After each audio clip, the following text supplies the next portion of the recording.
Anorexia only affects rich, white, privileged girls. The first myth I want to address is about who develops anorexia. It's not just privileged white teen girls.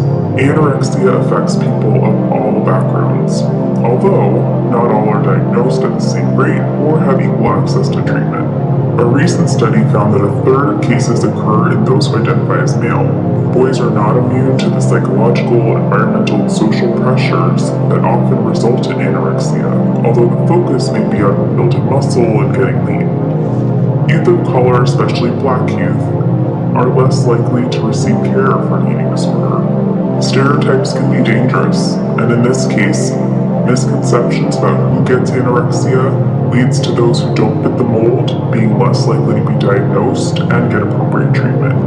Athletes are not susceptible to medical complications.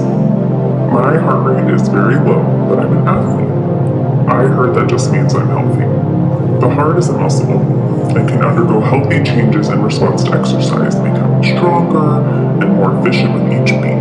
This means that an athletic heart doesn't need to beat as quickly to do the same amount of work. When someone has an energy deficit, not enough energy in for the amount being spent, it can result in weight loss and malnutrition. One of the consequences can be a slowed heart rate. In this case, the heart muscle is actually weaker and in an attempt to save energy slows down. So how can you tell the difference? It's really about the context. If you're an athlete who's at a healthy weight, growing appropriately with regular periods for those who have them, and you happen to have a lower resting heart rate, that might be fine. That being said, most athletes, this will still be a heart rate above 50. This is especially true for adolescents who tend to have a resting heart rate on the higher side as compared to adults.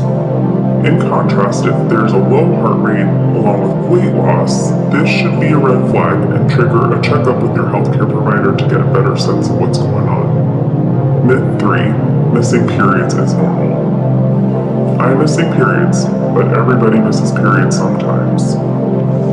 In the first 2 years after a person starts having periods, they can sometimes be a little wonky and may not necessarily happen at exactly the same time every month. This is normal, as the hormone system, brains and ovaries, is learning how to have a period.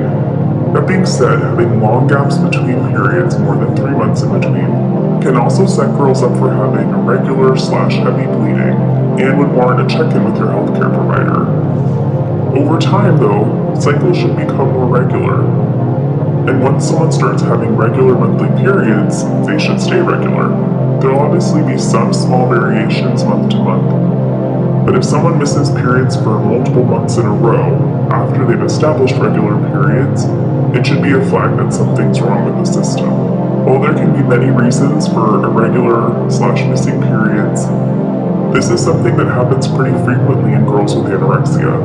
When there isn't enough nutrition coming in, the body turns off the hormone system, including estrogen, as a way to save energy, as the majority of your bones are built during adolescence with the help of estrogen. Safi.